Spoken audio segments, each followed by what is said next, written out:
Hallo und herzlich willkommen bei Kuma Games.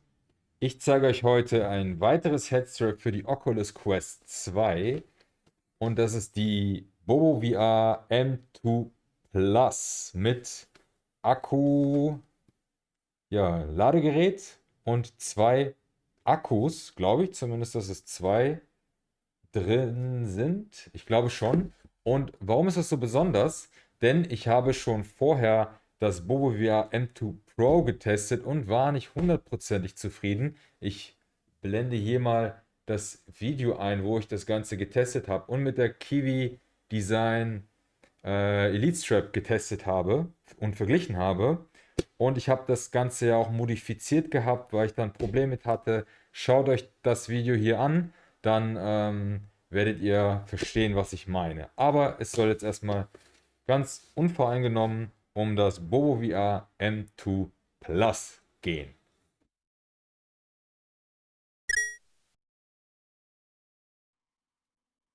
Schauen wir mal, was drinne ist. Ich mache nicht immer Unboxings, aber dieses Mal dachte ich mir, schaue ich mal rein, weil das doch ja sehr üppig ist, was hier drin sein könnte. Schauen wir mal. Holen wir erstmal alles raus. Bedienungsanleitung, Headstrap. Ist doch nicht so üppig, wie ich dachte. So, schauen wir uns das Ganze mal an. Ich habe gerade erst meinen Bobo VR M2 Pro verkauft und bin mal gespannt, wie das hier ist. Also ich kann schon mal sagen, im Vergleich zu vorher, ja, es ist schwergängiger. Genau das habe ich mir gewünscht. Seht ihr das? Das ist richtig so. Das sind stufenweise. Genau das habe ich in meinem Video gesagt. Das wäre gut, wenn das stufenweise wäre. Das Material ist ein bisschen gräulicher insgesamt. Das war vorher komplett schwarz. Ich weiß nicht, ob mir das gefällt. Ähm, Da haben wir den Akkuplatz, Batterieplatz. Ansonsten hier im vorderen Bereich ist es, glaube ich, das gleiche. Hier, das hat sich überhaupt nicht geändert. Es ist hier an der Seite schwarz, das ist neu. Das war vorher silber. Aber ansonsten würde ich behaupten, ist es das gleiche. Aber hinten, auch der Bereich hier, beweglich und sehr weich. Sowohl das Material innen drinne, als auch das Plastik hier. Seht ihr das? Sehr beweglich. Finde ich schon mal spannend. Gucken wir mal, was hier so sein soll. Genau, M2 Plus, also hier sind verschiedene Varianten, wie man das holen kann. Finde ich gar nicht mal so schlecht, je nach Bedürfnisse. Wir haben das Headstrap, Back of Headpad, Honeycomb Pad. Ich hoffe nicht, dass ich das Honeycomb Pad habe, weil das habe ich auch ausprobiert und das mochte ich nicht so gerne. Modified Base. Ja, ich weiß nicht, kann man die Base abmachen? Ich glaube tatsächlich schon.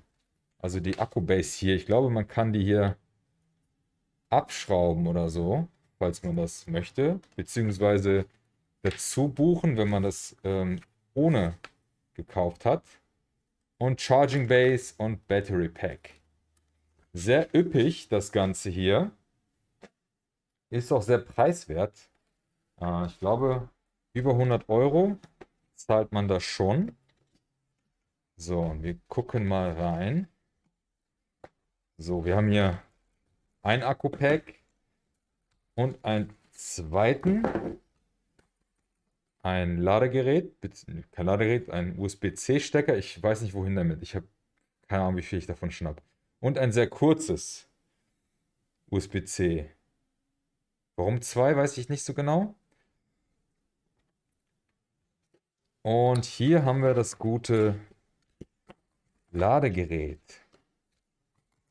Und was ist das hier? Das weiß ich gar nicht. Schaut mal. Da habe ich jetzt gar keine Ahnung. Wahrscheinlich soll das hier unten dran, damit es hier nicht verrutscht. Ja, wahrscheinlich, ne? Okay, mal schauen. So, mal ein bisschen Platz. Okay, spannend. Spannend, spannend.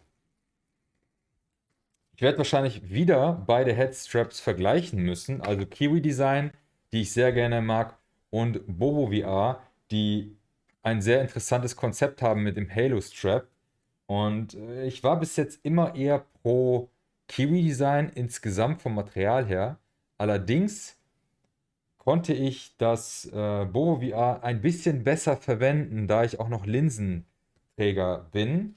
Und da fand ich das immer ein bisschen, ja, man konnte einfach ein bisschen mehr verstellen. Ne? Wir haben hier der Bereich, der lässt sich verstellen. Hier kann man das bewegen, hier bewegt es sich. Man kann das schon sehr individuell an sich anpassen.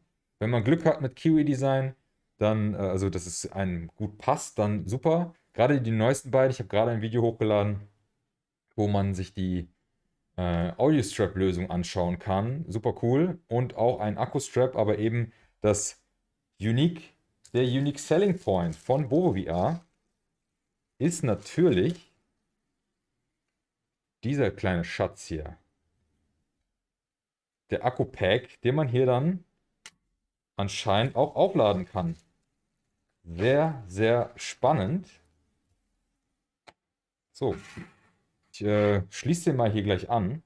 Das ist natürlich USB-C. Ich muss gucken, ob ich hier einen Adapter habe. Tatsächlich, hier habe ich so einen kleinen Adapter.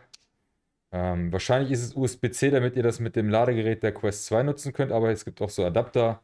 Da kann ich das hier direkt anschließen. So, ihr seht's. Und gibt es da den Sound? Warum nicht? Gibt's den hier? Hier gibt es den Sound. Hört ihr das? Ich glaube, der wird rausgefiltert leider, aber da gibt es immer dieses Bing. Und den hat man anscheinend nicht hier.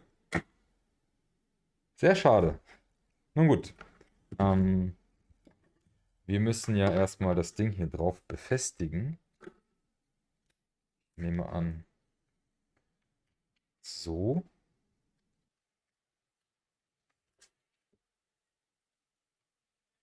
Also das ist eine extreme, wie diese, die man in 1-Euro-Shops kaufen konnte, wo man sein Smartphone.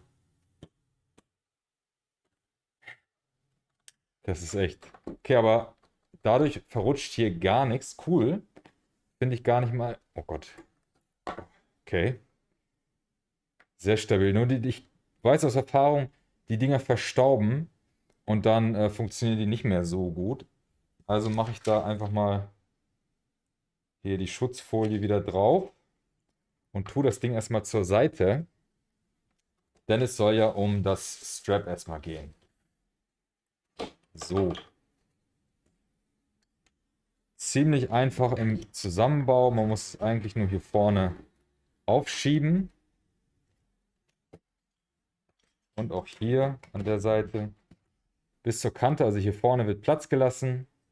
Hinten genauso.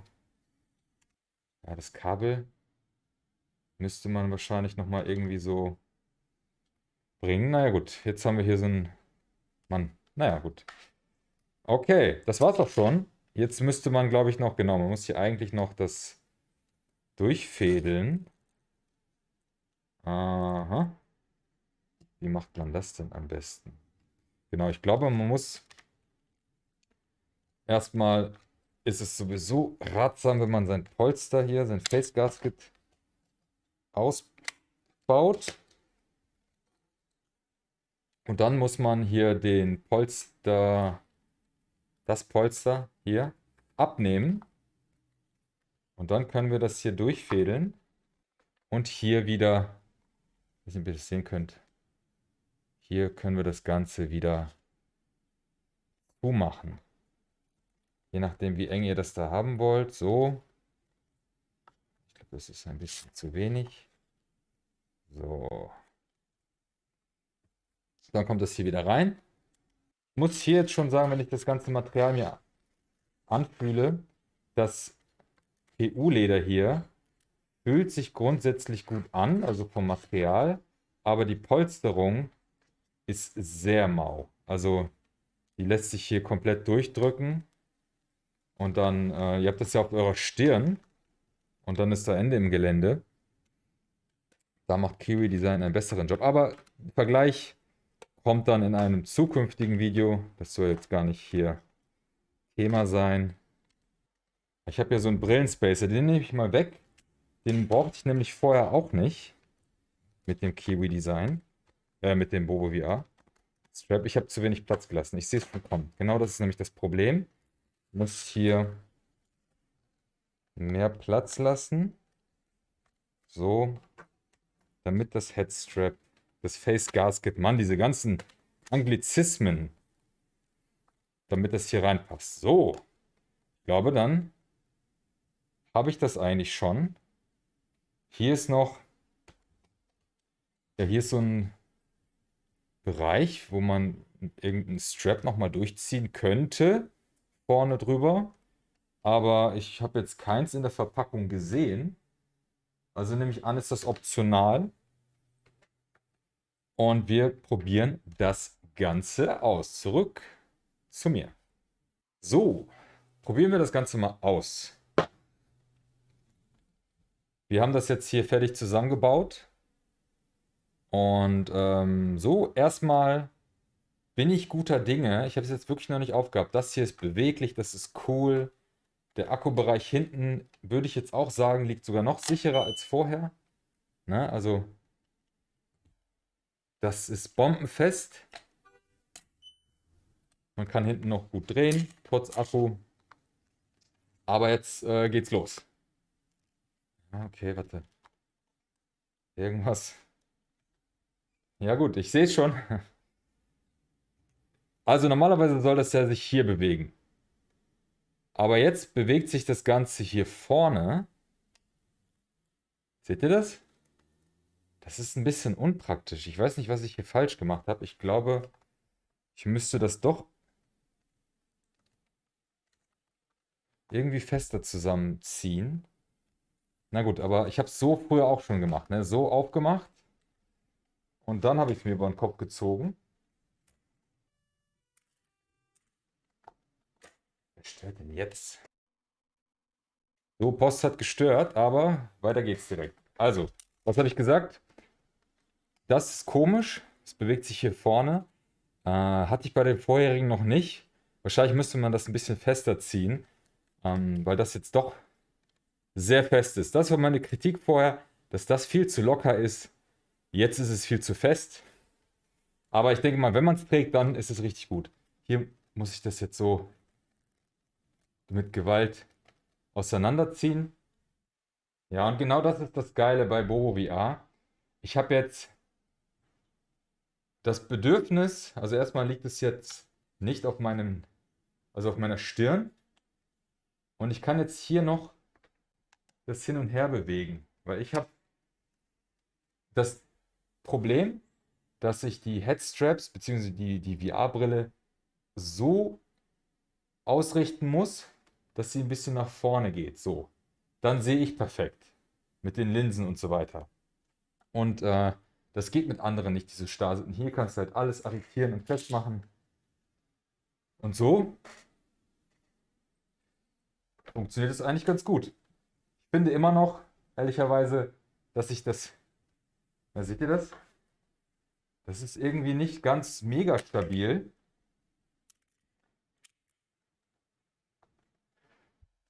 Das, glaube ich, hängt ganz davon ab, wie eure Haarbeschaffenheit ist. Ich habe sehr glatte Haare und dann, weiß nicht, rutscht das immer schnell weg. Da habt ihr dann auch dieses Honeycomb ähm, Polster, was es hierfür gibt. Das soll eben genau das verhindern, aber das klebt mir dann zu sehr. Das ist im Prinzip wie das Material von dem hier. Aber trotzdem bleibt das Alleinstellungsmerkmal von Bobo VR bestehen. Ihr habt das hier und das ist mega geil. Und ja, ich würde schon sagen, es ist ein Upgrade zu vorher, zum Bovo VR M2 Pro. Da ihr eben hier das Material beweglicher habt, ist es elastischer. Ihr könnt das Ganze wirklich stark an euren Kopf befestigen und es gibt alles nach, aber es drückt nicht an einer Stelle. Das ist ja das größte Problem, dass es irgendwie am Face, hier am Gesicht drückt. Hier ziehe ich das fest und das Ganze bleibt bleibt an Ort und Stelle und es passt sich hier an, es passt sich hier an und es fühlt sich wirklich gut an. Es ist aber immer noch nicht perfekt. Ich weiß auch nicht. Vielleicht ist es auch einfach nicht meins, ne? Es ist ein Halo-Strap, das heißt, das Gewicht liegt vor allen Dingen hier auf eurer Stirn und manche mögen das vielleicht einfach nicht, ne? Deswegen finde ich den Markt auch gerade so gut, wie er ist. Bobo VR macht geile Halo-Straps und auch wenn ich jetzt hier ein bisschen gemeckert habe, ich habe das vorher, das M2 Pro, vorher bei der Quest 2 benutzt. Also ich habe das wirklich die ganze Zeit benutzt und es war für mich persönlich das beste Strap. Fand ich es perfekt? Nein, aber es war trotzdem das Beste, was ich nutzen konnte. Alle anderen Marken könnt ihr vergessen. Kiwi Design und Bobo VR sind die einzigen in Sachen Headstraps, die ich wirklich gut finde. Jeder macht so seinen eigenen Bereich sehr gut. Und hier ist es halt die super geile Individualität und natürlich den geilen Akku-Austauschmodus. Hier im Set mit dem M2 Plus, mit dem coolen kleinen Ladegerät. Und wenn ihr mehrere davon habt, könnt ihr einzeln kaufen. Oder, was ihr auch natürlich machen könnt, habe ich das hier. Ich habe hier die Pico 4, auch hier mit B2 Akku-Dock von Bovia. Und wenn ich jetzt hier meine Quest nutze und meine Pico 4, kann ich dieses coole Ladegerät für beide Headsets benutzen. Wisst ihr? Das finde ich ist eine coole Sache. Also da ist Bovia echt cool. Ja, das war's zu meinem Video zum Bobo VR M2 Plus Headstrap für die Oculus Quest 2. Ich hoffe, euch konnte dieses Video weiterhelfen und euch bei der Kaufentscheidung Tipps geben. Ich bedanke mich fürs Zuschauen. Wir sehen uns beim nächsten Mal. Haut rein. Ciao.